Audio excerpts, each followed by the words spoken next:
నామంలో తండ్రి మా జీవితంలో మా బ్రతుకుల్లో ఇంతటి భాగ్యంను ఇంతటి యొక్క సంతోషకరంగా తండ్రి మీతో సహవాసం చేసుకునే భాగ్యాన్ని ఇచ్చినందుకు స్తోత్రములు తండ్రి.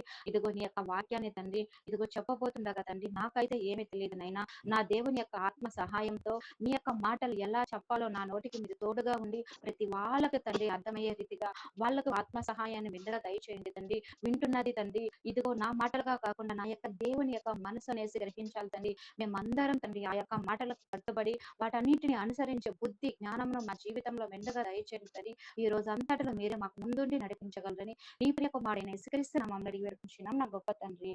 ఆమేన్. దేవుని యొక్క వాక్యం ఈ రోజు టాపిక్ ఏమనగా కుటుంబంలో భర్త యొక్క బాధ్యత. కుటుంబంలో భర్త యొక్క బాధ్యత. మామూలుగా మనము స్త్రీలుగా కూడుకుంటున్నాము, కానీ భర్త యొక్క బాధ్యతల గురించి తెలుసుకోవాలి అనేసి ఎందుకు అనుకున్నానంటే, మనం ఎప్పుడు కుటుంబాల గురించి వింటుంటాము. అనేక సందేశాలు సిస్టర్స్ చెప్తూ ఉంటారు. మనం స్త్రీలుగా ఎలా ఉండాలి, పిల్లల్ని ఎలా పెంచాలి అన్న విషయాల గురించి కూడా చాలా విషయాలు నేర్చుకున్నాము. కానీ భర్త గురించి కూడా మనం ఈరోజు కొద్దిగా పాటుగా ఆలోచిద్దాం. భర్త అంటే ఓన్లీ భర్త అనేసే కాదు, అమ్మ తల్లిదండ్రులుగా ఉండేవాళ్ళు, కొడుకులు రాబోయే కాలానికి వివాహం చేసుకోవడానికి అంటే మనము ఈ ఉద్యోగం చేస్తే బాగుంటది, ఆ ఉద్యోగం చేస్తే బాగుంటది ముందుగానే నిర్ణయాలు తీసుకో వాళ్ళ ఫ్యూచర్ బాగుండాలనేసి, వాళ్ళ యొక్క భవిష్యత్తు బాగుండాలని ఎలా కోరుకొని వాళ్ళ ఉద్యోగాలు ఉండాలనేసి ఎంతగా మనము తపన పడతామో, అలాగే తల్లిదండ్రులుగా ఉండేవాళ్ళు ఒక వివాహం జరుగుతున్నప్పుడు వివాహ ఏజ్కి వస్తున్న ఆ యొక్క పిల్లల్ని ఏ విధంగా పెంచాలి, ఆ కుటుంబంలో వివాహ బంధంలో ఎలాంటి కట్టుబాట్లు కలిగి ఉండాలన్న విషయాన్ని మన బిడ్డలకి మనం చిన్ననాటి నుంచి కూడా కొంచెం పెద్దవాళ్ళు అవుతున్న టైంలో మనం చెప్పుకుంటూ పెంచాలి. తల్లిదండ్రుల మీద ఉంది, తోబుట్టువుల మీద ఉంది, అదేలాగా భార్యకి కూడా ఉంది. ఒకవేళ భర్త మన దేవునిలో నడవటం లేదా, మనం మనలాగా విశ్వాసం లేదా, కానీ దేవుడు ఏమంటున్నాడంటే నీ యొక్క నడవడికను చూసి అతను మారుతాడు అంటున్నాడు. కానీ అలా అతను ఎలా ఉండాలి నీ పట్ల అని దేవుడు రాయించున్నాడు అన్నది నువ్వు గమనించుకుంటే, మన భర్త ఒక్కొక్కసారి మంచిగా ఉన్నప్పుడు అన్ని టైంలో కాకపోయినా కొన్ని టైంలో నీకు ఇష్టానుసారంగా ఉంటారు కదా, అలాంటి సిచ్యువేషన్ 1, 2 చెప్పుకొని దేవుని యొక్క ఈ మార్గంలో నడిపిస్తావేమో అన్న విషయాన్ని మనం గుర్తు పెట్టుకోవాలి. ఇది రాయించున్నాడంటే భర్త ఒకటే చదువుకొని అతడే రూపుదిద్దుకోవాలనేది ఏం లేదు. ఎవరి ద్వారానైనా ఎలాగైనా అతను తను తాను మార్చుకోవడానికి అవకాశం కల్పిస్తాడు. అలా కల్పించాలన్న అంటే మనం కూడా ఆ భర్త యొక్క బాధ్యతల గురించి స్త్రీలుగా ఉన్న వాళ్ళు కూడా తెలుసుకోవాలి కదా. అమ్మగా ఉండే వాళ్ళైనా, అక్కగా ఉండే వాళ్ళైనా, చెల్లిగా ఉండే వాళ్ళ, భార్యగా ఉండే వాళ్ళైనా, పురుషుడు ఎలా ఉండాలి, కుటుంబం పట్ల ఎలాంటి బాధ్యత కలిగి ఉండాలి అన్న విషయాన్ని మనం ఈ రోజు నేర్చుకున్నాం. మొదటగా మొదటి దశలోనికలు 3వ అధ్యాయము 13వ వచనం చదువుకున్నాం. మొదటి దశలోనికలకు 3వ అధ్యాయము 13వ వచనం చదువుకున్నాము. నేనే చదివేశాను. సగం అది 2వ పాటు చదువుకున్నాం. మీ ఎడల ఎలాగ ప్రేమలో అభివృద్ధి వర్ధిల్లుచున్నామో అలాగే మీరును ఒకని ఎడల ఒకడు మనుషులందరి ఎడలను ప్రేమలో అభివృద్ధి వర్ధిల్లాలని ప్రభు దయచేస్తున్నాడు. ఇక్కడ దశలోనికలో ఉన్న యొక్క సంఘానికి పౌలు గారు రాస్తున్నారు.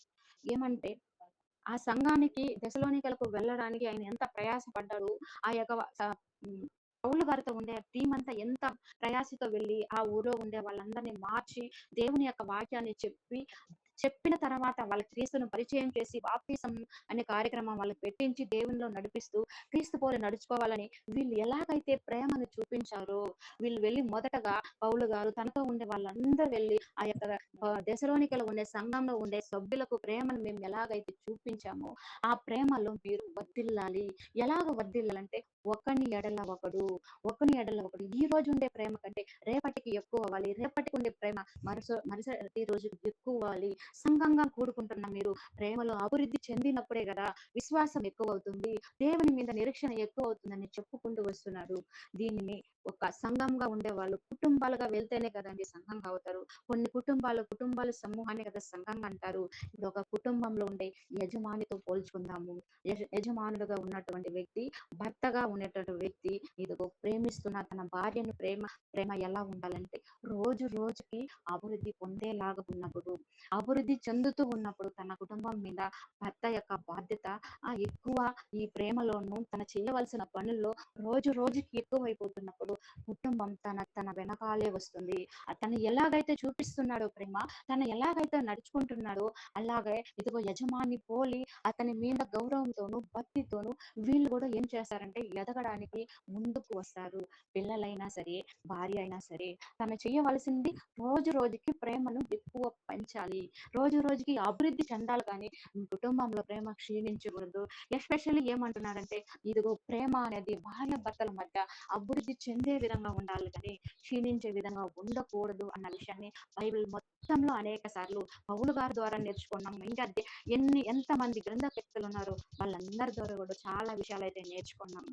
ఇదిగో మొదటగా పెళ్లి చేసుకున్నప్పుడు ఎంత పరిచయం ఉంటుందో మనకు తెలియదు. వాళ్ళ గురించి వీళ్ళ గురించి ఒకరి గురించి ఒకరికి పరిచయాలు ఎంత ఉంటుందో తెలియదు. కానీ ఒకటిగా అవుతున్నప్పుడు వాళ్ళ ప్రేమ మొదట్లో ఎలా ఉందో అలాగే కదా లాస్ట్ వరకు ఇంకా ఎక్కువ ఎక్కువ ఎక్కువ అవ్వాలి. కానీ ఎందుకు సొసైటీలో తగ్గిపోతా ఉంది? ఈ ప్రేమ అనేది ఎందుకు తరిగిపోతా ఉంది? వాళ్ళు ఒకరినొకరిని తెలియనప్పుడే ఎంతో ప్రేమించుకుంటారు. ఏమన్నా తప్పులు చేసినా ఏదైనా పొరపాట్లు చేసినప్పుడు పోనీలే అని సర్దుకుంటూ 1, 2 సంవత్సరాలు వస్తున్నప్పుడు వాళ్ళు ఎదుగుతున్న క్రమంలో వాళ్ళ కుటుంబంలో అభివృద్ధి చెందుతున్న క్రమంలో పిల్లలు పుట్టి వాళ్ళు పెద్దవాళ్ళై కుటుంబం ఇంకా వివాహ జీవితంలో ముందుకెళ్తున్న క్రమంలో ఎందుకు మనం బలహీన పడిపోతున్నాము? ఇక్కడ తండ్రి అయిన దేవుడు పరిశుద్ధాత్మ ప్రేరేపణతో రాయించున్నాడు ప్రేమలో అభివృద్ధి చెందాలని. కానీ మనం ఎందుకు అభివృద్ధి చెందలేకపోతున్నాం? మన కుటుంబంలో ఎందుకు ప్రతిదానికి గొడవలు, ప్రతిదానికి మనసు కష్టాలు, ప్రతిదానికి ఇక్కడ మనం చూసుకున్నట్లయితే మనం వేరే వాళ్ళ గురించి ఆలోచించాల్సిన అవసరం లేదు. కానీ మనం దేవుని నమ్ముతున్న మన కుటుంబాల గురించి ఆలోచిద్దాం. మన కుటుంబాల్లో వేరే వాళ్ళ లేదా మనం విడిపోవడం లేదా, మనం ఒకరిని విడిచి ఒకరు ఉండటం లేదా, భర్త ఒక చోటు ఉంటే భార్య ఒక చోట ఉండటం లేదా, వాళ్ళిద్దరి వద్ద మనసు కష్టాలు వచ్చి రోజుల తరబడి, వారాల తరబడి, నెలల తరబడి ఎందుకు మాట్లాడుకోకుండా ఉన్నారు? వాళ్ళ మధ్య ప్రేమ లేదా? వాళ్ళ మధ్య ప్రేమ ఉండాలంటే ఏం చేయాలి? ఇదిగో ఈ తండ్రి అయిన దేవుడిచ్చిన ఈ యొక్క పరిశుద్ధ గ్రంథాన్ని చదవాలి అంటే ఇదిగో చిన్ననాటి నుంచి వాళ్ళ యొక్క దేవుని యొక్క శిక్షలోను బోధలోను పెంచాలి. భర్త అయినా సరే, భార్యగా అవుతున్న వాళ్ళైనా సరే, కుటుంబంలో చూస్తున్న వాతావరణాలు చూసి వాళ్ళు ఎలా ఒకవేళ మంచి వాతావరణం లేకపోయినప్పటికీ కానీ ఎప్పుడు గొడవలు బాధలు ఉన్న కుటుంబం అయినా సరే వాళ్ళు మంచిగా రావాలంటే దేవుళ్ళకైనా వెళ్తేనే కదా వాళ్ళు రాగలుగుతారు. వాళ్ళు దేవుడే పరిచయం లేకపోతే వాళ్ళు మంచిగా ఎలా అవుతారు? నా బిడ్డ నేను కష్టపడినా కానీ నా బిడ్డ మంచి స్థానంలో ఉండాలని మనం కోరుకుంటున్నాము. దేవుడు ఏమంటున్నారంటే అరే ఈ లోకంలో ఉండే మంచి స్థానాలు కదరా, నేను ఇస్తానురా నీకు మంచి స్థానం అంటున్నాడు. ఆ మంచి స్థానం ఎలా సంపాదించుకుంటావంటే ఈ లోకంలో ఉండే సంపాదించుకోవాలి. అది ఎలా వస్తుందంటే తండ్రి ఎలాగైతే లోకాన్ని ప్రేమించాడో తన ప్రియ కుమార్ని లోకానికి పంపించాడో, ప్రియ కుమారుడు ఎలాగైతే మన అందరినీ ప్రేమించి తన యొక్క ప్రాణాన్ని అర్పించాడో అదేలాగా నా కుమారుని లాగా భర్తగా ఉండేవాడు ప్రేమించాలి. అది ప్రేమించాలంటే అతనికి అది తెలియాలంటే అతడు చదవాలి లేదా వాళ్ళ కుటుంబంలో వాళ్ళు చెప్పించాలి. వీటిని చెప్పిస్తున్నావా? అతడు వివాహం చేసుకోవాలంటే మగ పిల్లలు ఉండే వాళ్ళు మంచిగా ఉండాలి, అమ్మాయి కలర్ గా ఉండాలి, నా బిడ్డను మంచిగా చూసుకోవాలి, మమ్మల్ని మంచిగా చూసుకోవాలి, హెయిర్ బాగుండాలి, నాకు వరకట్నం ఎంత ఇవ్వాలి, నాకు ఇంత సంపాదించాలి, ఇలా అనుకోగలిగి ఉండాలి. వీటన్నిటి గురించి ఆలోచిస్తున్నామే. ఇదిగో నీ కుమారుడు తన యొక్క భార్యను హత్తుకొని ఉండేలా పెంచుతున్నావా? నీ కుమారుడు ఉంటున్నాడా? దేవుని యొక్క స్వరూపంలో ఉంటున్నాడా అన్న విషయాన్ని ఇదిగో తల్లిదండ్రులుగా ఉంటున్న వాళ్ళైనా సరే, భర్త కింద ఉన్న భార్యలైనా సరే ఈ రోజు మనం తెలుసుకోవాలి. వాళ్ళకి తెలియదంటే ఇదిగో మనమైనా సరే తెలుసుకొని కొన్ని విషయాలు మన బిడ్డలకు చెప్పించాలి, వాళ్ళకి చెప్పించాలి. అందుకే ఇది ఏమైనా సీక్రెట్ గా ఏం పెట్టేసలేదు, పకడ్బందీగా ఇచ్చాడు. ఒక్క కుటుంబంలో ఒక్కరికే ఉండాలి బైబిల్, మిగతా వాళ్ళంతా చదవకూడదని కండిషన్లు ఏం లేదు. ప్రతి వాళ్ళకి ఇచ్చి ఉన్నాడు. ఎంత ఎంత ఎంత మంది ఎన్ని రోజులు ఎన్ని గంటలు చదవాలన్నా చదువుకోవాలా అంత స్వేచ్ఛను తండ్రి మనకి ఇప్పుడు ఈ కాలంలో మనకి ఇచ్చి ఉన్నాడు కదా. ఒకానొక టైంలో వాళ్ళు కనీసం ధర్మశాస్త్రంలో లేకుండా వాళ్ళ మనసులోనే వాళ్ళు బై హార్ట్ చేసుకొని దాన్ని వాళ్ళు చదువుకుంటున్నట్టుగా కూడా మనం ఎన్నో పత్రికల్లో కూడా మనం రాస్తున్నాం. కొత్త నిబంధనలు కూడా ఒకరు చదివేసిన తర్వాత మీరు వేరే సంఘానికి ఇవ్వండి అంటున్నారు. ఎందుకంటే లేని కాలం అది. కానీ మనము బైబిల్ ఒక్కరి చేతిలో 2 బైబిల్ కాదు కదా 3 బైబిల్ పెట్టుకునే అంత స్వేచ్ఛ కలిగి ఉన్నాం. కానీ ఆ బైబిల్ లోపల ఉండే విషయాలు మనం అర్థం చేసుకోలేకుంటాం. ఈ రోజు అలాంటి బిడ్డగా మనం తెచ్చితే, అలాంటి భర్తగా ఉంటే ఎందుకు కుటుంబాలు విడిపోతున్నాయి? దేవుని యొక్క ప్రణాళికలను నెరవేర్చకుండా పోతున్నాయంటే, దేవుని యొక్క విషయాలు మనకు అర్థమైతే కదా! మనకే అర్థమైతే కదా! వేరే వాళ్ళకి ఎలా మనం చెప్పగలుగుతాం? మనమే తెలుసుకోలేనప్పుడు వేరే వాళ్ళకి ఎలా మనము ఇది ఇలా ఉంది, ఇలా ఉంది, ఇలా అలా కాదు, ఇలా నడుచుకోండి అనేసి వాళ్ళకి బుద్ధిమతి చెప్పగలుగుతాం. మనకే ఏం తెలియనప్పుడు వాళ్ళకి ఎలా చెప్పగలుగుతామండి? మనమే దేవుని యొక్క మర్మాల్ని తెలుసుకోలేకపోతున్నాము. ఇక్కడ ఏమంటున్నాడంటే తండ్రి అయిన దేవుడు, ఒక్కసారి మరొక వచనాన్ని చదువుతున్నాం. ఎఫెసీయులకు రాసిన పత్రిక 5వ అధ్యాయము ఎఫెసీయులకు రాసిన పత్రిక 5వ అధ్యాయము 25వ వచనం చదువుతున్నట్లయితే పురుషులారా మీ పురుషులారా హ్మ్. పురుషులారా మీరును మీ భార్యలను ప్రేమించుడి, అటువలే చాలు చాలు క్రీస్తు సిస్టర్. చాలు సిస్టర్. మళ్ళీ చూద్దాం. పురుషులారా మీరును మీ భార్యలను ప్రేమించుడి. భార్యలను ప్రేమించాలంటే భర్తగా మారుతున్న వ్యక్తికి మనసు ఉండాలి. ప్రేమించే మనసు ఉండాలి. ఇదిగో ఆ మనసు ఎలాంటిదంటే, ఇదిగో I love my cricket, I love my food, ఈ ఫుడ్, ఆ ఫుడ్ నచ్చినట్లు దాన్ని చేసినట్టు పెళ్ళాన్ని తీసుకొచ్చి నువ్వంటే ఇష్టమే అని చెప్పితే కాదు. తన క్రియలు చూపించే విధంగా ఉండాలనేసి దేవుడు హెచ్చరిస్తున్నాడు. నీ యొక్క ప్రేమ ఎలాంటి ప్రేమగా ఉండాలంటే ఓ భర్త, ఇదిగో నీ కుమారుని పెంచుతున్నావంటే తల్లి నిన్ను కూడా అడుగుతాడు దేవుడు. నువ్వు మాత్రం అన్ని నేర్చుకున్నావు కదా, నీకు అన్ని వచ్చు కదా, నీ బిడ్డలకు నువ్వు నేర్పించినావా? ఇదిగో యవ్వనానికి వచ్చిన తర్వాత, వివాహం తర్వాత అతడు కట్టుబడి ఉండవలసిన వాటన్నిటిని నేర్పినావా అమ్మా అని అడిగితే మనం ఏం చెప్తామండి? మన ఫ్యూచర్ లో మనం దేవుని దగ్గరికి వెళ్ళినప్పుడు అన్ని విషయాలు మనం తెలుసు అనుకుంటున్నాం, కానీ మనం చెప్పవలసిన దాన్ని చెప్పకుండా వాళ్ళు ఇన్ని దేవుడు వాళ్ళు డైలీ లేస్తున్నారు, ప్రార్థన చేసుకుంటున్నారు, బైబిల్ చదువుతున్నారు, ఇంకా యవ్వన కాలానికి వస్తున్నారు, బాప్తీసం ఇచ్చేసారు, ఇంకా వివాహం చేసి వాళ్ళు తోలేద్దాము, వాళ్ళ జీవితాలు వాళ్ళు బతకని అనేసి అనుకుంటే ఎక్కడి నుంచి వస్తుంది వాళ్ళకి ప్రేమ అనేది? ఎలా ఉండాలి అన్నది ఆ మనిషికి తెలుస్తుంది అన్న విషయాన్ని ఈ రోజు నేనైతే గట్టిగానే ప్రశ్నిస్తున్నాను. ప్రతి మగవాడికి తన భార్యని ప్రేమించాలంటే తల్లి దగ్గర నుంచి రావాలి. తల్లికి ఇదిగో ముందుగా తెలియాలి. తిమోతి గారికి ఎలాగైతే తన యొక్క దేవుని యొక్క వాక్యాన్ని పెంచుతూ వచ్చిందో, అలాగే వివాహ జీవితంలో కూడా ప్రతి తల్లిదండ్రులుగా జీవిస్తున్న మనము ఇదిగో మన బిడ్డల్ని ఆ వివాహ జీవితంలో దాన్ని కట్టుబడాల్సిన విషయం ఏమంటే మొదటగా ప్రేమించాలి. ఎలా ప్రేమించాలి అంటున్నారంటే, క్రీస్తు ఎలాగైతే సంఘాన్ని ప్రేమించారో, క్రీస్తు ఎలాగైతే ఎన్ని ఉన్నా ఎలాగ ప్రేమించాడో అంతటి సత్తా నీకుంటే పెళ్లి చేసుకోరా, లేదంటే చేసుకోవద్దు అనే చెప్పాలి మనం. అంటే పెళ్లి చేసుకొని ఇష్టం వచ్చినట్టు వదిలేస్తే యాడికి పోవాలి? ఆ భార్య యాడికి పోవాలి? పిల్లలు యాడికి పోవాలి? వాళ్ళ జీవితాలు ఏమవ్వాలి? నువ్వు నిజంగా కట్టుబడి నీ జీవితాంతం భార్య పిల్లలకి కట్టుబడి అంత సత్తా ఉంటే చేసుకోవాలి ఆ మనిషి, లేదంటే చేసుకోకుండా ఉండిపోవాలి. దేవుడు చెప్తున్న విషయం ఏమంటే, ఇదిగో పురుషులారా మీరు మీ భార్యలను ప్రేమించుడి. ఎలా ప్రేమించాలంటే అటువలే క్రీస్తు కూడా సంఘమును ప్రేమించి, క్రీస్తు కూడా అబ్బా ఎంత యొక్క గొప్ప బాధ్యతని ఇచ్చున్నాడండి పురుషుడికి తండ్రి అయిన దేవుడు. ఇదిగో తనలా ప్రేమించాలి. తన కుమారుడు ఎలాగైతే ప్రేమించాడో అలాగా నీ కుటుంబాన్ని, నీ భార్యని ప్రేమించాలని ఎంత పెద్ద బాధ్యత ఇస్తే, దీన్ని వదిలేసి ఏదో మాటలతో చెప్పేది కాదు ప్రేమ అంటే, క్రియలతో చూపించేది అనేసి తండ్రి అయిన దేవుడు పరిశుద్ధాత్మ ప్రేరేపణతో ఇదిగో పౌలు గారి ద్వారా మనకు రాయించి ఉన్నాడు. క్రీస్తు ఎలాగ ప్రేమించాడంటే అది కలంకమైనను నువ్వు మంచిగా ఎలాగే ఉండాలంటే, పెళ్ళైనప్పుడు నీ భార్య మంచిగా ఉంటుంది, తర్వాత తన తన అందం కోల్పోతుంది, తన కొన్ని విషయాలు కోల్పోవచ్చు, కానీ ఎలాగైతే క్రీస్తు ఒడిదుడుకులున్న నీ పాప జీవితం, రోత జీవితం, కష్టంలో, బాధల్లో, వేదనలో ఆయన దగ్గరికి వెళ్ళి నువ్వు వద్దు అనేసి తోలేసి పరిశుద్ధంగా జీవిస్తూ పుట్టినప్పటి నుంచి పరిశుద్ధంగా ఉండే వాళ్ళే నా దగ్గరికి రావాలనేసి ఏం కోరుకోవటం లేదు కదా క్రీస్తు. ఎలాగైతే తన దగ్గరికి ఎలాంటి వాళ్ళు వచ్చినా సరే వాళ్ళని ప్రేమిస్తూ ఏం చేస్తున్నాడంటే, ఇదిగో కలంకమైనను ముడతైనను అట్టిది మరి ఏదైనాను లేక ఉన్న వాటిని ఎలా ఉన్న కలంకం ఉంది, ముడుతుంది, వాటన్నిటిని సరిదిద్దుతున్నాడు. ఎలా దిద్దుతున్నాడంటే ప్రేమిస్తూ దిద్దుతున్నాడు.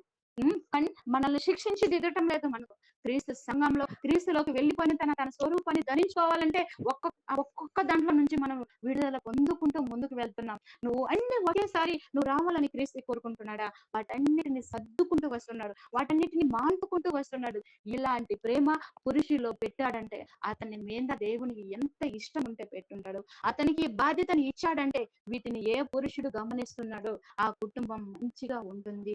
ఎవరు పురుషుడైతే గమనించడం లేదు ఆ కుటుంబం చిందర బందర అవుతుంది అన్న విషయాన్ని మనం గుర్తు చేసుకోవాలి. రాబోయే కాలంలో అయినా బిడ్డలకు తల్లిదండ్రులు నేర్పించాలి.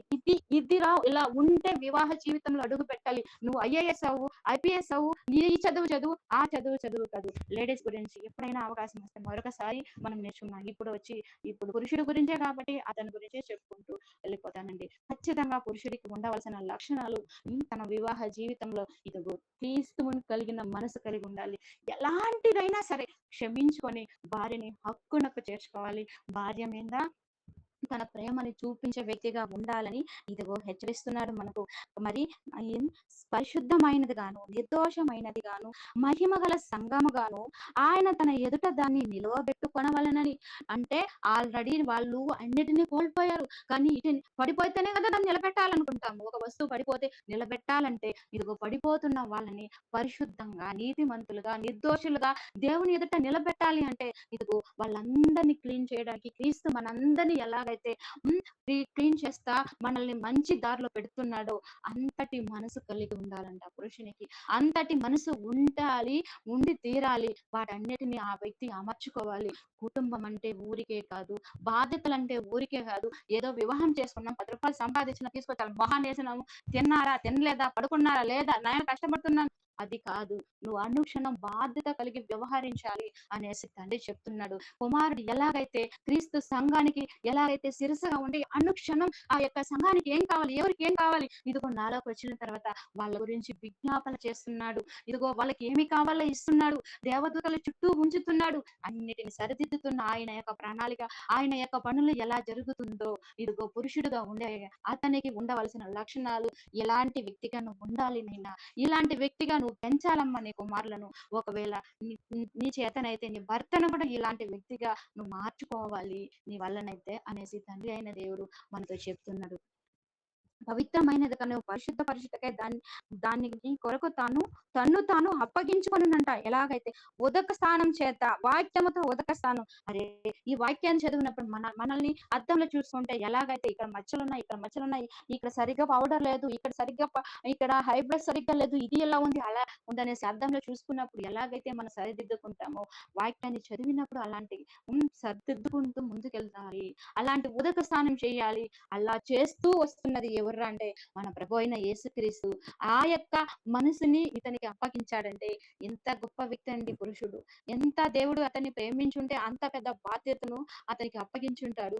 కానీ వీటన్నిటిని ఎవరు పాటిస్తున్నారు? మనకు క్రైస్తవులుగా దేవునిలో ఉన్న మనమే సరిగా మనకు తెలియకపోతే మనం లోకంలో అనేక విధాలుగా వెళ్ళిపోతున్నారు.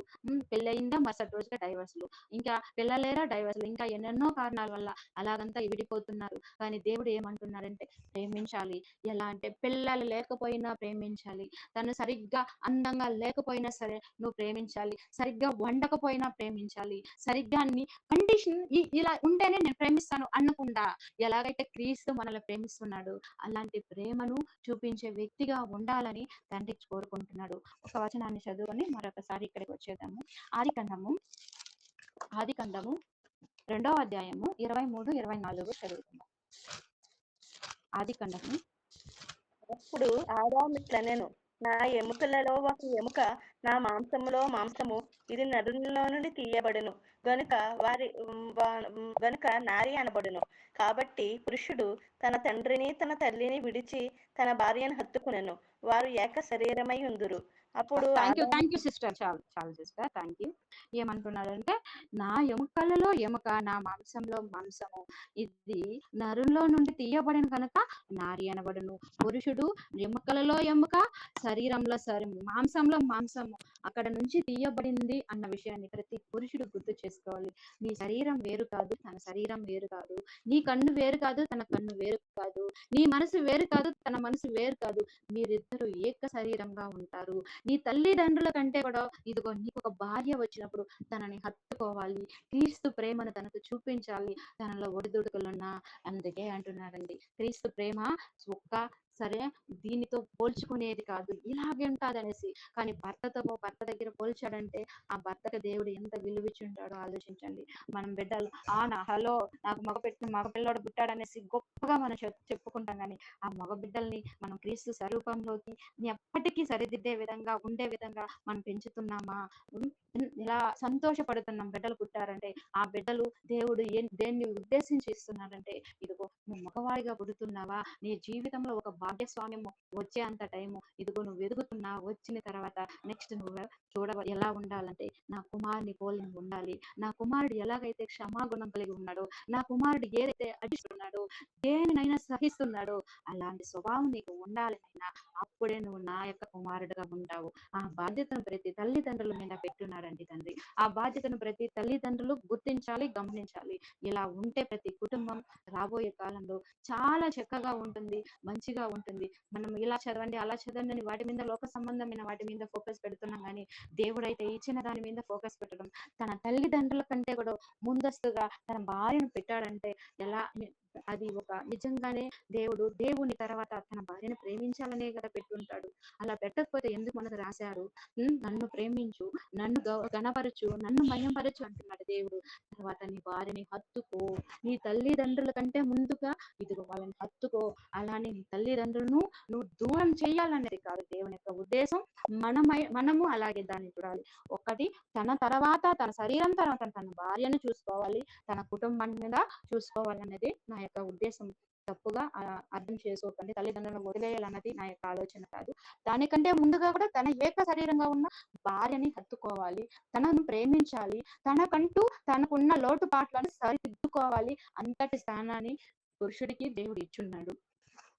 ఇప్పుడు మళ్ళీ ఎఫెసీయులకు రాసిన పత్రికలోకి వచ్చేద్దాం. 5వ అధ్యాయము 29, 30 వచనాలు దీని కంటిన్యూషన్ గా చదువుకున్నట్లయితే, తన శరీరము దేవుడెవడను లేడు, కానీ ప్రతివాడు దానిని పోషించి సంరక్షించుకును.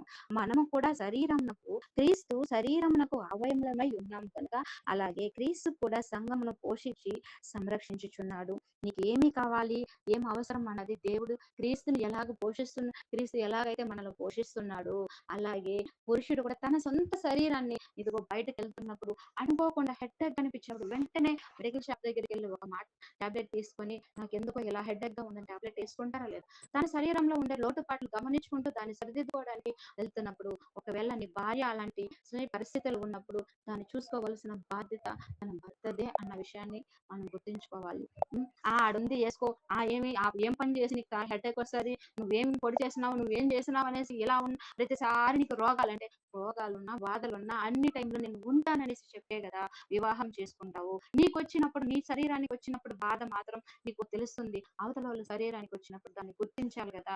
అలాంటి టైంలోనే కదా నీ ప్రేమ చూపించాలి. అలాంటి ప్రేమ చూపించినప్పుడే కదా నీ కాళ్ళ దగ్గర ఉండాలన్న ఆలోచన స్త్రీకి వస్తుంది. అరే, నా భర్త ఇలాగంతా చూసుకుంటున్నాడు, తనకి ఏమైనా సరే తన ఎంతైనా సరే తనకు ఏదైనా చేయాలి, మనము తన ఎలాగైనా సరే తను బాగుండాలని కోరుకోవాలని స్త్రీలు కోరుకున్నప్పుడు, అలాగే కుటుంబంలో ఉన్న భర్తలు కూడా కోరుకోవాలి. ఒకరి మీద ఒకరు ప్రేమ కలిగినప్పుడే కదా కుటుంబాలుగా వర్ధిల్లుతాది, దేవుని ఇష్టానుసారంగా ఉంటుంది. మరొక వచనాన్ని చదువుకున్నట్లయితే, అలా పోషిస్తున్న నాయుడు తను తాను ఎలాగైతే దేశీకరించుకుంటారు. అయ్యో, ఈ శరీరం నాకు వంకరగా ఉంది, ఈ యొక్క చెయ్యి ఎందుకు ఇలా వంకరగా ఉంది, ఇదంటే నాకు నచ్చదు అనేసి మనం అనుకోం కదా. మళ్ళీ ఎందుకు, అయ్యా మొద్దు మహందాన, ఈ మొహం ఆ మొహం అనేసి భార్యను మాత్రం ఈజీగా తిట్టేశారు. అదే నీ చెయ్యి నీ కాళ్ళైతే అలా తిట్టుకుంటావా అన్నది దేవుడు చెప్తున్నాడు. నిన్ను నీవు ఎలాగైతే ద్వేషించుకోవో, నీ భార్యను కూడా అలా ద్వేషించకుండా ప్రేమగా చూసుకోవాలి. ఒకానొక టైంలో జరిగిపోయినప్పటికీ, నోటిలో నుంచి మాట వచ్చినప్పటికీ దాన్ని సరిదిద్దవలసిన బాధ్యత భర్తకు ఉంది అన్న విషయాన్ని దేవుడు గుర్తు చేస్తున్నాడు. ఇలాగే ఇది ఏమంటా ఇక్కడ కూడా చెప్తున్నాడు 31వ వచనంలో, ఈ హేతువు చేత పురుషుడు తన తండ్రిని తల్లిని విడిచి తన భార్యను హత్తుకొను, వారిద్దరు ఏక శరీరం మగుదురు. ఇది మర్మం అంట. ఈ మర్మాన్ని మనము గుర్తించాలి. ఏంటిరా మర్మం అయితే, ప్రతి పురుషుడు తన భార్యను ప్రేమించాలి, తన కుటుంబాన్ని ప్రేమించాలి. క్రీస్తు ఎలాంటి ప్రేమ కలిగి ఉంటున్నాడు, అలాంటి ప్రేమ కుటుంబం మీద చూపించినప్పుడు ప్రతి కుటుంబం దేవుడు నివసించే కుటుంబం అవుతుంది, సంచరించే కుటుంబం అవుతుంది, దేవుడు యొక్క నివాసం చేసే కుటుంబం అవుతుంది, ఆయనకి ఇష్టానుసారమైన కుటుంబం అవుతుంది. ఈ మర్మాన్ని మనం గమనించాలి, గుర్తించాలి. ఈ విషయాన్ని మనము అందరికి చెప్పే యొక్క బాధ్యత మనం కలిగి ఉన్నాం. ఈ మర్మం లోపలగానే ఉండిపోవడానికి లేదు. ఎందుకంటే గొప్ప మర్మాన్ని చెప్పుకున్నాడు. ఇదిగో పరలోకంలో ఉండే కుటుంబం ఎలాగ ఉండాలని అనుకున్నాడు, అలాగే భూమి మీద ఉండాలని దేవుడు కోరుకుంటున్నాడు. అలా ప్రతి కుటుంబంలో యజమాన్ని పెట్టాడు, భార్యను పెట్టాడు, పిల్లల్ని పెట్టాడు. వీళ్ళందరూ కలిసి ఏకంగా ఉన్నప్పుడు వాళ్ళందరూ దేవునికి కట్టుబడి ఉన్నప్పుడు ఆ కుటుంబాలు సంఘంగా అవుతుంది. ఆ సంఘానికి దేవుడు యేసుక్రీస్తు వారి శిరస్సుగా ఉన్నప్పుడు ఎంత ఆనందకరంగా ఉంటుంది, ఆయనకి ఎంత సంతోషకరంగా ఉంటుంది. కానీ భర్త దేవుని గురించి తెలుసుకున్నప్పుడు భార్యకు తెలియదు, భార్యకు తెలిసినప్పుడు భర్తకు తెలియదు. ఒకవేళ భార్య భర్తలు ఇద్దరికి తెలిసిన పిల్లలకి తెలియడం లేదు దేవుని యొక్క రుచి. ఇలా ఉంటే మన కుటుంబాలు ఎలా దేవుని ఇష్టానుసారంగా ఉంటుందన్న విషయాన్ని మనల్ని మనం ప్రశ్నించుకుందాం. మనం వేరొకరు వచ్చి మనం చెప్పవలసిన అవసరం లేదు కాబట్టి మనకు మనమే ప్రశ్న వేసుకుందాం. మరొక వచనాన్ని చదువుకొని ముందుకు సాగదాం. మొదటి యోహాను పత్రిక, మొదటి యోహాను 4వ అధ్యాయము 10వ వచనం చదువుకుందాం. మొదటి యోహాను 4:10. మనము దేవుని ప్రేమించితిమి అని కాదు, తానే మనల్ని ప్రేమించి మన పాపములకు ప్రాయశ్చిత్తమై ఉండుటకు తన కుమారుని పంపెను. చాలండి. చాలు సిస్టర్. ఇందులో ప్రేమ ఉన్నదంట. ఏమంటున్నా, మనము దేవుణ్ణి ప్రేమించామని కాదు. ఎందుకంటే జగత్పునాది వేయబడక నుంచి తను ఒక ప్రణాళిక కలిగి ఉన్నాడు, తను ఒక ఆలోచన కలిగి ఉన్నాడు. అలాంటి ఆలోచనలో ముందుగా నువ్వు ప్రేమించినావని చెప్పడానికి మనకు అంత రైట్స్ లేదు. ఏమంటున్నాడంటే, మనం దేవుని ప్రేమించటమని కాదు, తానే మనల్ని ప్రేమించాడు. నువ్వు పుట్టక ముందే నిన్ను ప్రేమించాడు. జగత్పునాది వేయబడక మునిపే మనల్ని ఆయన ప్రేమించాడు. ప్రేమించిన ఆయన నీ కొరకు నా కొరకు క్రియలతో ఏం చేశాడంటే, ఇదిగో మన పాపములకు ప్రాయశ్చితం అవుటకు తన కుమారుని పంపాడంట. ప్రేమించడంతో వదిలిపెట్టలేదు. ప్రేమించిన తర్వాత తన కుమారుని భూమి మీదకు పంపించి, నైనా నువ్వు వెళ్ళు, ఇదిగో లోకాన్ని నేను ప్రేమిస్తున్నాను, లోకంలో ఉండే వాళ్ళంతా తప్పిపోయినారు, వాళ్ళందరూ నా దగ్గరికి రావాలంటే, నువ్వు జ్యేష్ఠుడు అవ్వాలంటే నువ్వు వెళ్ళి అక్కడ మరణించాలి, నీ యొక్క ప్రేమను వాళ్ళకి చూపించాలి. వెళ్ళునైనా నేను నిన్ను పంపిస్తున్నానని మన కొరకు తన ప్రియ కుమారుని పంపించి ఆయన ద్వారా మనల్ని ప్రేమిస్తున్న విషయాన్ని ఆయన తను వెల్లడిపరుచుకున్నాడు. క్రీస్తు మన దగ్గరికి వచ్చి తన ప్రేమను చూపించడానికి తండ్రి చెప్పిన మాటలు వింటూ మనల్ని ప్రేమించి మన పాపాల కొరకు, మన దేశాల కొరకు, మనం చేసిన అన్యాయాల కొరకు అతను తన మరణం పొందిన తర్వాత అందులో కనబడుతుందంట ప్రేమ. మనకు త్యాగం చేస్తున్నాడు. ఇలాంటి ప్రేమ కదా నీకు ఉండాలి అంటే భర్తని చచ్చిపోమంటారా అనేసి అనుకోకండి. భర్త చనిపోవడం కాదు, ప్రాణత్యాగం కాదు, అంతటి ప్రేమ చూపిస్తే చాలు. ప్రేమ అనేది ఇష్టంగా చూపించాలి, అంటే తన ప్రాణం కంటే ప్రాణంగా చూపించాలి. క్రీస్తు ఎలాగైతే సంఘానికి తాను చూపించుకున్నాడు, అలాగే నీ భార్య పట్ల, నీ కుటుంబం పట్ల ప్రేమ కలిగిన వ్యక్తిగా భర్త నడుచుకోవాలి అన్న విషయాన్ని దేవుడు భర్తలకి చెప్తున్నాడు. మరొక విషయాన్ని చదువుకుందాం. ఇర్మియా గ్రంథము 31వ అధ్యాయము, ఇర్మియా గ్రంథము 31వ అధ్యాయం 3వ వచనం చదువుకుందాం. చాలా కాలం క్రిందట యెహోవా నాకు ప్రత్యక్షమై ఇట్లా నేను శాశ్వతమైన ప్రేమతో నేను నిన్ను ప్రేమించుచున్నాను. చాలు సిస్టర్. శాశ్వతమైన ప్రేమతో నేను నిన్ను ప్రేమించుచున్నాననేసి ఇర్మియా ద్వారా తండ్రి అయిన దేవుడు పలుకుతున్నాడు. ఎవరికంటే ఇజ్రాయేలు యూదుల జనాల కొరకు. ఏమంటున్నారంటే, వాళ్ళు అప్పటికే దేవుని విడిచేశారు, దేవుని నుంచి దూరం అయిపోయినారు, ఆల్రెడీ చెరపట్టబడి నిట్టూర్పు విడుస్తున్నారు. వాళ్ళు అయ్యో వాళ్ళకి సోర్స్ లేకుండా ఉన్నారు, దేవునికి దూరం అయిపోయినారు, చాలా దూరం అయిపోయినారు. అయినప్పుడు దేవుడు ఏమంటున్నాడంటే, అరే నేను మిమ్మల్ని శాశ్వతమైన ప్రేమతో ప్రేమిస్తున్నాను అంటున్నాడు. ఒకసారి మరొక వచనాన్ని చదువుకొని మళ్ళీ ఇక్కడికి వద్దాం. యెషయా గ్రంథము 1వ అధ్యాయము, యెషయా గ్రంథము 1వ అధ్యాయము 2వ వచనం 4వ వచనం చదువుకుందాం సిస్టర్. యెహోవా మాట్లాడుచున్నాడు, ఆకాశమా ఆలకించుము, భూమి చెవియొగ్గుము. నేను పిల్లలను పెంచి గొప్ప వారినిగా చేసేదని, వారు నా మీద తిరుగుబడి ఉన్నారు. 4వ వచనం చదివేంటి? పాపిష్టి జనమా, దోషభరితమైన ప్రజలారా, దుష్ట సంతానమా, చెరుపు చేయు పిల్లలారా, మీకు శ్రమ, వారు యెహోవాను విసర్జించి ఉన్నారు. ఇశ్రాయేలు చాలు సిస్టర్, థ్యాంక్ యూ. ఏమంటున్నాడంటే, వీళ్ళు ఎలాంటి తిరుగుబాటు చేశారంటే, నేను పెంచాను, నేను పోషించాను, మీకు కావాల్సిందంతా వీళ్ళకి ఇచ్చినాను, కానీ వీళ్ళు నా మీద తిరగబడుతున్నారని ఎవరితో చెప్పుకుంటున్నారంటే, ఆకాశంతోనూ భూమితోనూ తను కలుగజేసిన ఇదిగో పంచభూతములతో చెప్తున్నాడు. నా మాట వినటం లేదు వాళ్ళు, నేను చెప్పిన దాన్ని చెయ్యటం లేదు, వాళ్ళ ఇష్టానుసారంగా వాళ్ళు వెళ్ళిపోయినారు. వీళ్ళు ఎలాంటి వాళ్ళు అంటే, ఇదిగో పాపిష్టి జనమా, దోషభరితమైన ప్రజలారా, దుష్ట సంతానమా, చెరుపు చేయి పిల్లలారా, మీకు శ్రమ అనేసి వాళ్ళ గురించి చెప్తున్నాడు. ఎంత బాధ కలిగి ఉంటే తండ్రికి వీళ్ళ గురించి ఆకాశంతో చెప్తున్నాడండి. ఆకాశంతో మనుషులెవ్వరూ మంచిగా లేరు. మనుషులతో నేను మాట్లాడి, మాట్లాడి విసిగిపోయినాను. నా మనసు వాళ్ళకి అర్థం కావటం లేదని సృష్టితో చెప్తున్నాడు. ఇదిగో ఆకాశమా, నా బిడ్డలు నా మీద తిరుగుతున్నారు. నా మీద తిరుగుబాటు చేస్తున్నారు. నన్ను లెక్క చేయటం లేదు. వాళ్ళు పాపిష్టి జనం అయిపోయినారు. దుష్టులైపోయినారు అని చెప్తున్నాడు. బాధపడుతున్నాడు. ఈ టైంలో ఇర్మియా గారితో మాట్లాడుతున్నారు. అలాంటి వాళ్ళగా ఉన్నప్పటికీ నేను వాళ్ళని ఏం చేస్తున్నానంటే ఇప్పుడు చదువుకుందామండి. ఇర్మియా గ్రంథము 31వ అధ్యాయం 3వ వచనం చూసుకున్నట్లయితే, శాశ్వతమైన ప్రేమతో నేను నిన్ను ప్రేమించుచున్నాను.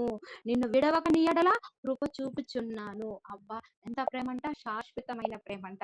ఈ ప్రేమ కదా దేవుడు చెప్తా ఉండేది. ఇలాంటి ప్రేమ నీ కుటుంబంలో చూపించాలి పురుష.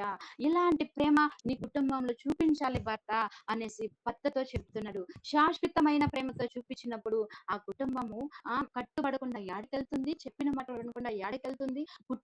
కుటుంబాలుగా నా దగ్గరికి వస్తారు. నేను చెప్పిన మాట వింటారు. కానీ నువ్వు చేయాల్సింది ఏమంటే నీ కుటుంబాన్ని శాశ్వతమైన ప్రేమలో, ఒడిదుడుకులున్నా, కష్టాలున్నా, బాధలున్నా, ఇబ్బందులున్నా, ఏమున్నా నువ్వు చేయాల్సింది ఏమంటే శాశ్వతమైన ప్రేమలో నువ్వు ప్రేమించాలి అనేసి తండ్రి అయిన దేవుడు హెచ్చరిస్తున్నాడు, మనకి సెలవిస్తున్నాడు. మన బిడ్డల్ని మనం ఇలా పెంచుకోవాలని మనకు ఒక లింక్ ఇస్తున్నాడు. మరొక వచనాన్ని చూడుకుంటాం. ఇలా శాశ్వతమైన ప్రేమలో ప్రేమిస్తున్నాడు. ఇలా ప్రేమించవలసిన భర్త ద్వేషిస్తే ఆ భర్తకి సపోర్ట్ చేస్తాడా, లేదంటే భార్యకి సపోర్ట్ చేస్తాడా ఒకసారి చూద్దాం. శాశ్వతమైన ప్రేమలో నువ్వు ప్రేమించాలి అనేసి పురుషునికి దేవుడు చెప్పాడు. అలాంటి ప్రేమ చూపించిన వ్యక్తితో ఉంటాడా, ఎలా ఎలా ఉంటుందో ఒకసారి ఒకే ఒక వచనం చదువుకొని ముందుకు సాగు. ఆదికాండము 29వ అధ్యాయము, ఆదికాండము 29వ అధ్యాయము 31వ వచనం. లేయా ద్వేషింపబడుట యెహోవా చూసి ఆమె గర్భము తెరచెను. రాహేలు చాలు సిస్టర్, చాలు. మనకు అంతవరకు మనకు కావాల్సిందే చదువుకుందాం. లేయా ద్వేషింపబడుతుందంట. ఇదిగో శాశ్వతమైన ప్రేమతో ప్రేమించమంటే ద్వేషింపబడుతుంది ఏంటి, ద్వేషిస్తున్నాడేంటి యాకోబు గారు? ఇదిగో నీకు నా స్థానాన్ని ఇచ్చి నా అంతటి వాడిగా నీ కుటుంబంలోని యజమానుడిగా నేను నిలబెడితే నువ్వు శాశ్వతమైన ప్రేమలో చూసుకోకుండా ద్వేషిస్తున్నావా నీ భార్యని, అయితే నీ పక్కన నేను ఉండను అంటున్నాడు. నేరుగా నీ పెళ్ళాం పక్కకి వెళ్ళిపోతాను, నీ కుటుంబం సైడ్కి వెళ్ళిపోతాను, నిన్ను వదిలేస్తాను అంటున్నాడు. ఇదిగో ద్వేషిస్తున్నాడంటే లేయాని చూడలేదని అనేసి కాదు. ఇదిగో తనకు దక్కవలసినది దక్కటం లేదు, తనకు చూపించవలసింది చూపించటం లేదు, తనకు ఉండే స్థానము అక్కడ లేదు అన్న విషయాన్ని దేవుడు చెప్తున్నాడు. శాశ్వతమైన ప్రేమతో తను ప్రేమించడం లేదు కాబట్టి ఇదిగో దేవుడే తన దగ్గరికి వస్తున్నాడు, తనకేమి కావాలో ఇస్తున్నాడు. ఇదిగో పురుషుడిగా ఉండే ప్రతి వ్యక్తి ఇదిగో దేశింపబడ్డానికి కాదు నీకు భార్యనిచ్చింది, ఆమెని దూషించడానికి కాదు నీకు భార్యనిచ్చింది, ఆమె యొక్క మైనస్లన్నీ చెప్పడానికి కాదు నీకు భార్యనిచ్చింది, వాటన్నిటిని సర్దుకుంటూ ఉండడానికి నీకు భార్యనిచ్చాను. ఆమెని నేను ఎలాగైతే ఈ లోకాన్ని ప్రేమించాను, నా ప్రియ కుమారుడు ఎలాగైతే లోకం కొరకు ప్రాణం పెట్టాడో అలాంటి ప్రేమ నువ్వు చూపించాలి. అందుకే కదా నేను నిన్ను సృష్టించాను, అందుకే కదా అమ్మ గర్భంలో నేను వచ్చి నీకు రూపాన్ని ఇచ్చాను, నీకు మగవాడుగా నీకు రూపం ఇచ్చి భూమి మీదకి నిన్ను పంపించి నా పోలికగా నువ్వు ఉండాలి, నాలా నువ్వు జీవించాలి, నాలా నువ్వు నడుచుకోవాలి, నా ప్రేమను నీ కుటుంబానికి పంచి పెట్టాలని కదా నిన్ను నేను భూమి మీదకి పంపించాను బిడ్డ. నువ్వు శాశ్వతమైన ప్రేమను ప్రేమించకుండా నువ్వు ద్వేషిస్తున్నావంటే, నీ భార్యని ద్వేషిస్తున్నావంటే, ఎప్పుడు నీతో ఉండే భార్య, నీ కొరకు త్యాగం చేసే భార్యని ద్వేషిస్తున్నావంటే నన్ను ఎలా పూజిస్తావు? నేను నా చెప్పిన మాట వినడం కూడా నువ్వు నన్ను ఎంత పూజించినా సరే నీ దగ్గరికి నేను రాను, నీకు కావాలి అనేసి అంటున్నాడు. మరొక వచనం చదువుకుందామండి. యోహాను సువార్త 10వ అధ్యాయము 11వ వచనం చదువుకుందాం సిస్టర్. నేను గొర్రెలకు మంచి కాపరిని, మంచి కాపరి గొర్రెల కొరకు తన ప్రాణము పెట్టెను. యేసుక్రీస్తు వారు చెప్తున్నమాట, నేను గొర్రెలకు మంచి కాపరిని, ఇదిగో తన గొర్రెలకు ప్రాణం పెడతాను, నా గొర్రెల కొరకు నేను ప్రాణం పెట్టడానికి వచ్చాను, ఇదిగో తన యొక్క స్వరూపానికి ఇచ్చాను. నువ్వు మంచి భర్తగా ఉంటున్నావా నీ కుటుంబానికి, నువ్వు నీ కుటుంబానికి బిడ్డలకి మంచి తండ్రిగా ఉంటున్నావా? తన మంచి కాపరి తనకు గొర్రెల కొరకు ప్రాణం ఇస్తుందంట. నువ్వు ప్రాణం త్యాగం చేయాల్సిన, నీ కష్టాన్ని త్యాగం చేయి, నువ్వు వాళ్ళ కొరకు కష్టపడు, వాళ్ళని సంతోషపరచు, వాళ్ళు బాగుండాలని కోరుకో, కొరకు వాళ్ళు మంచి దారిలో పెట్టు అనేసి తండ్రి అయిన దేవుడు ఇదిగో యేసుక్రీస్తు ఎలాగైతే భూమి మీద వచ్చినప్పుడు నడుచుకున్నాడు, తన సంఘాన్ని ఎలాగైతే జీవితాంతం వచ్చేంత వరకు ఎలా చూసుకోవాలని మనకు రాయించున్నాడో, అలా నీ కుటుంబం నీకు ఉన్నంత వరకు ఇదిగో శాశ్వతమైన ప్రేమతో నువ్వు ప్రేమించాలి. నువ్వు మంచి భర్తగా ఉండాలంటే వాళ్ళ కొరకు నీ కష్టాజీతాన్ని, నువ్వు యొక్క టైంని వాళ్ళ కొరకు వెచ్చించాలనేసి తండ్రి చెప్తున్నాడు. మరొక వచనం చదువుకున్న లూకాసు వార్త 15వ అధ్యాయం.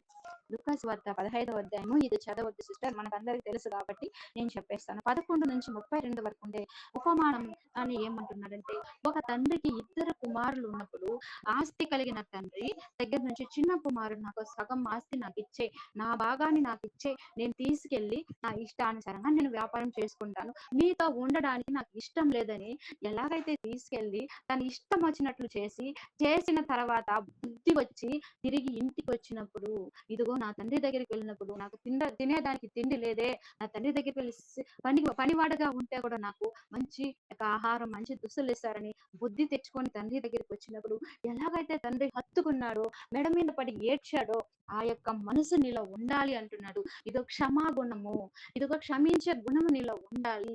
ఎందుకంటే కుటుంబానికి నువ్వు తండ్రివి, కుటుంబానికి నువ్వు యజమానివి. ఆ తండ్రి ఎలాగైతే హక్కునకు చేర్చుకొని తన బిడ్డను క్షమించి ఇంకా ఉండేయక తన యొక్క నెక్స్ట్ నువ్వు ఉండునైనా నాతో పాటు, నా యొక్క ఆస్తి నీ ఆస్తి, నా సంతోషం నీ సంతోషం, నువ్వు బాగుంటే నేను బాగుంటా, నువ్వు చిండిపోయి తిరిగి లేచి వచ్చినావు కదా, నువ్వు పాపంలో నుంచి మారు మనసు పొందుకున్నావు కదా, నేను నిన్ను క్షమిస్తానని తండ్రి ఎలాగైతే క్షమిస్తాడో అంతటి మనసు ఉండాలి. భార్య నీ దగ్గర నుంచి వెళ్ళిపోయినా సరే, ఇదిగో నీ దగ్గర ఆమె బుద్ధి తెచ్చుకొని వచ్చినప్పుడు ఆమెను హక్కును చేర్చుకునే యొక్క మనసు కూడా కలిగి ఉండాలి. తండ్రి యొక్క స్థానాన్ని కూడా నీకు ఇచ్చి ఉన్నాడు. ఇదిగో ఎప్పుడు ఒకేలా ఆలోచించడం కాదు, అప్పుడప్పుడు నువ్వు తండ్రిగా కూడా ఇవ్వాలి నీ భార్యకి, నీ బిడ్డలకే కాదు తండ్రి, నీ భార్యకి తండ్రిగా అవ్వాలి. ఆమెకి లోటుపాట్లను నేర్పాలి. అంత దూరం వెళ్ళిపోయి అంత దూరం పెట్టుకోకూడదు, కానీ నీతో ఉండి అన్నిటిని సరిదిద్దే విధంగా చేసుకోవాలన్నది తండ్రి యొక్క ఉద్దేశం. మరొక వచనాన్ని చదువుకొని ముగించుకుందాం సిస్టర్. మత్తయి సువార్త 5వ అధ్యాయము. మత్తయి సువార్త 5వ అధ్యాయము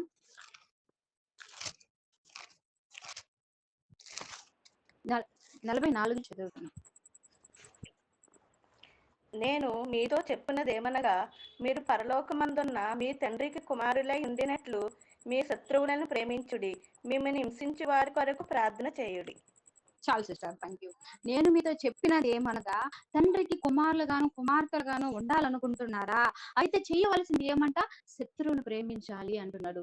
ఇదిగో భర్తకు ఉండవలసిన లక్ష్యం, ఇంకో బాధ్యత ఏమంటే, ఇదిగో ఓ భర్త నీకు ఉండవలసింది ఇంకోటి ఏమంటే, మనం ఎవరో కాదు మనకు శత్రువులు. మన కుటుంబంలో మనం మాట్లాడుకుని అది నా మాట వినదు, నేను ప్రేమించను, అది నా శత్రువు అన్నట్టు నువ్వు భావిస్తున్నావు. కానీ దేవుడు అంటున్నాడు, ఒకవేళ నీకు విరుద్ధంగా ఉన్నప్పటికీ, నీకు అన్ని విషయంలో విరుద్ధ భావం కలిగి ఉన్నా సరే, నీ భార్య తనను నువ్వు క్షమించాలి. శత్రువునే ప్రేమించమంటున్నారంటే నీ భార్యని ప్రేమించడానికి లేదా? నీకు ఎక్కడో ఉన్న శత్రువు అన్ని నువ్వు మంచిగా ఉండాలని కోరుకునేదే భార్య. అలాగే ఒకవేళ ఒకనొక టైంలో నీకు శత్రువు అయినా సరే, నీ భార్యను ప్రేమించడానికి బద్ధుడవై ఉండాలి.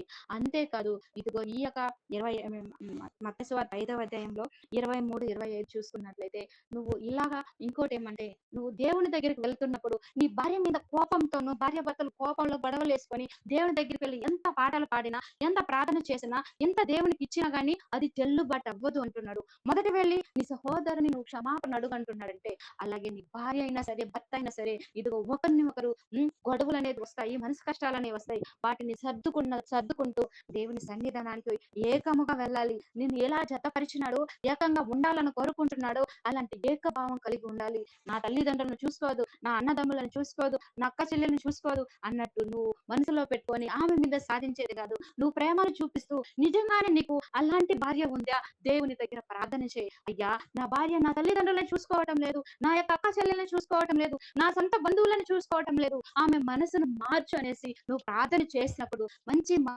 మనసుతో చేస్తే నీ దేవుడు నీ ప్రార్థన వింటాడు, నీకు కావాల్సింది ఇస్తాడు. అంతేగాని అందరి దగ్గర చెప్పుకోవడం వల్ల ఏమి రాదు అంటున్నాడు. ఇతరులతో చెప్పుకోవడం ఏముంది? నువ్వు నాకు చెప్పు, నేను కదా నిన్ను కలుగ చేసింది, నేను కదా నిన్ను పుట్టించింది, నీకేమి కావాలని చూస్తున్నది నేను కదా, భూమి మీదకి నువ్వు వెళ్ళడానికి నేనే కర్తని, నేనే కర్మని, నేనే క్రియని, అన్నిటిని నిన్ను చేసి నాలో నుంచి నీ తల్లిలోకి పంపించాను కదా, నా చేతులతో కదా నేను రూపించాను, నా కళ్ళతో చూసి కదా నువ్వు ఇలా ఉండాలనేసి నీకు అవయవాలను కలగజేశాను, నీకు కావాల్సిన సమస్తాన్ని నేను సమకూర్చినప్పుడు నీకు సమస్య అనేది ఉంటే, బాధలు అనేది ఉంటే, ఇబ్బందులు అనేది ఉంటే, ఇట్టంకులు అనేది ఉంటే నాతో చెప్పాలి. నువ్వు నాతో చెప్పకుండా మిగతా వాళ్ళతో చెప్పుకున్నంత మాత్రాన అది చెల్లదు అంటున్నాడు. నువ్వు చెయ్యాల్సిందేమంటే, నేను ఎలాగైతే లోకాన్ని ప్రేమించానో, నా ప్రియ కుమారుడు ఎలాగైతే త్యాగపూరితంగా నడుచుకుంటున్నాడో, నీ కుటుంబం కొరకు నువ్వు అలాగే త్యాగంగా ఉండాలి. నీ కుటుంబాన్ని ప్రేమించాలి. ఎలాంటి ప్రేమ అంటే, ఇదిగో శాశ్వతంగా ప్రేమించాలి. ప్రేమ అన్నిటిని కప్పుతుందంట. ఇదిగో ప్రేమ క్షమిస్తుంది. ప్రేమ అన్ని విషయంలో సర్దుకుంటుంది. నీ మనస్ఫూర్తిగా నువ్వు ప్రేమించినప్పుడు భార్య అయినా సరే, భర్త అయినా సరే, తల్లిదండ్రులైనా సరే, ఎలాంటి ప్రేమ కలిగి ఉన్నప్పుడు, ఎలాంటి ఉన్నా వాటన్నిటిని సర్దుకోవడానికి, ఆ కుటుంబం దేవునికి మహిమకరంగా ఉండడానికి, దేవుడి ఇష్టమైన కుటుంబంగా ఉండడానికి వీలుంటుంది. ఈ ఈ గొప్ప మర్మాన్ని మనం తెలుసుకోకుండా వివాహ జీవితంలో ఆహ్వానిస్తున్నాం, వివాహం చేసుకుంటున్నాం, మళ్ళీ విడిపోతున్నాం, మళ్ళీ దూరం అవుతున్నాం, ఇలా ఉంది, అలా ఉంది, ఇలా అనేసి మనకు మనమే అయిపోతా ఉంటే మన బిడ్డలు రాబోయే కాలానికి ఖచ్చితంగా వీటిని చెప్పి పెంచాలి. వాళ్ళు పెద్దవాళ్ళు అవుతున్నప్పుడు ఇలాంటి జీవితం మన బిడ్డలకి ఉండాలి. ఇలాగే దేవుని ప్రేమ వాళ్ళలో పెట్టాలి. క్రీస్తు స్వరూపాన్ని వాళ్ళలోకి రావాలి. ఎలాగైతే దేవుడు ఇదిగో ఇది చెయ్యాలి చెయ్యాలని ఖచ్చితంగా చెప్తున్నాడు. తల్లిదండ్రులను విడిచి వారిని హత్తుకోవాలంటే వారికి ఎంత ప్రేమించమంటున్నాడు. ఈ లోకంలో ఈ భార్య భర్తల మధ్య కదా వివాదాలు వస్తా ఉండేది. భార్య భర్తలే కదా వాళ్ళ మధ్య కదా అనేక విధాలుగా సతమతలు అవుతున్నారు. వీటన్నిటిని మనం ఫుల్ స్టాప్ పెట్టాలంటే మన కుటుంబంలో మన పెద్దలకి చెప్పవలసింది ఇదిగో యవ్వన కాలానికి వచ్చినప్పుడు నైనా నువ్వు వివాహం చేసుకోవాలంటే ఇలాంటి కట్టుబాట్లు కలిగి ఉండాలి. నువ్వు ఇలాంటి వాటిని నువ్వు ధరించుకోవాలి. క్రీస్తు లాగా నువ్వు నీ కుటుంబాన్ని ప్రేమించాలి. క్రీస్తు ఎలాగైతే తన సంఘానికి శిరస్సుగా ఉంటూ మనల్ని పోషిస్తూ అన్ని విషయంలో మనకు ప్రార్థన విజ్ఞాపనలు తన తండ్రి దగ్గర చేస్తున్నాడు, అలాంటి వ్యక్తిగా నువ్వు ఉండాలి. అలాంటి వ్యక్తిగా ఉండాలంటే ఇలా నీకు వివాహం చేస్తాము. వివాహ జీవితంలో లోటుపాట్లు అనేది ఉంటది, కష్టాలు అనేది ఉంటది, ఇబ్బందులు అనేది ఉంటది, ఇటంకులు అనేది ఉంటది, అనేక సమస్యలు ఉంటాయి. వాటన్నిటిని సర్దుకోవడానికి నీ మనసు స్థిరపడాలి, బలపడాలి. నువ్వు లక్షలు సంపాదించురా, 50,000 సంపాదించురా, ఇంకో 2,00,000 సంపాదించు, అలా కాదండి. మనం నేర్పించవలసింది బలమైన మనసు కలిగి ఉండాలి, బలమైన వ్యక్తి కలిగి ఉండాలి. దేవుని యందు ఎలాంటి కష్టం వచ్చినా యోబు గారు ఎలాగైతే నా దేవుడు ఇచ్చాడు, దేవుడు తీసుకున్నాడు అన్నాడు. ఇదిగో మన కుటుంబంలో మనం బిడ్డలైనా సరే, భర్తలైనా సరే, మనమైనా సరే దేవునికి కట్టుబాటు కలిగి మన గిరిలో ఉండాలి. గిరిలో ఉండాలనేదే దేవుని యొక్క ఇష్టము, కోరిక. దాన్ని వదిలేసి మనం వెళ్ళి వేరే వాళ్ళతో మన కుటుంబ సమస్యలను చెప్పుకోవడం వల్ల ఎలాంటి యూజ్ లేదు. దేవుడు అందుకే చెప్పున్నాడు. ఒక్కొక్కరికి ఒక్కొక్కరిలా హెచ్చరిస్తున్నాడు. ఒక్కొక్క వ్యక్తిని పిలిచి మాట్లాడుతున్నట్టుగానే ఉంది. ప్రతి వ్యక్తికి పిల్లవాళ్ళ దగ్గర నుంచి ముసలివాడి వరకు అందరికి హెచ్చరికలు ఇస్తున్నాడు, అందరికి బోధిస్తున్నారు, అందరికి ప్రేమతో తెలియజేస్తున్నాడు తండ్రి అయిన దేవుడు. ఎవరు పాటించవలసిన వాటిని మనం దాన్ని నేర్చుకొని పాటిస్తే మనకు మించిన లేదు. దేవుడు మనల్ని హత్తుకుంటాడు. అయ్యా ఈ కుటుంబం నా ఇష్టమైన కుటుంబం, నేను ఆ కుటుంబంలో మనం పిలవాల్సిన అవసరం లేదు. వాళ్ళే మన కుటుంబంలో వచ్చి నివసిస్తారు, సంచరిస్తారు, నివాసం చేస్తారు, మన కుటుంబంలో కాపురం చేస్తారు. అలా ఉండాలన్నది దేవుని యొక్క చిత్తం కదా. పరలోకమందు ఎలాగైతే నా యొక్క కుటుంబం ఉందో భూమి మీద కూడా అలాంటి కుటుంబం కావాలని నేను కోరుకుంటున్నాను. అలాంటి కుటుంబంగా ఉండాలంటే ఇదిగో ఈ మర్మాలన్నిటిని నువ్వు పాటించాలి. వీటన్నిటిని తెలుసుకోవాలని మగవాళ్ళే తెలుసుకోవాలని లేదు. ప్రతి వాళ్ళు తెలుసుకొని ఇదిగో భార్య స్థానంలో ఉండే వల్ల ఇదిగో భర్తకి 1, 2 మాటలు చెప్పాలి. ఇదిగో అమ్మ స్థానంలో ఉండే వల్ల నా పిల్లలు రేపటి రోజున ఇలాంటి భర్తలుగా ఉండాలి అనుకోవాలి. ఇదిగో నేను ముసలిదాన్ని అయిపోయినాను, నాకు భర్త నాకు పెద్ద లేదు, పిల్లలు అంతా అయిపోయిందంటే ఇదిగో నీ మనవళ్ళు మనవరాళ్ళు ఇంకా నీ జనరేషన్ వస్తుంది కదా, వాళ్ళందరికీ చెప్పడానికి మనం తెలుసుకొని చెప్పే వాళ్ళగా మనం ఉండాలనేసి సమయం అందు ఏదన్నా తప్పులుంటే దయతో క్షమించి నన్ను నేను హెచ్చరించుకుంటూ ఈ సమయమందు నడిపించే సహోదరునికి అప్పగిస్తున్నాను. Thank you so much. దేవునికి మహిమ కలుగుగాక.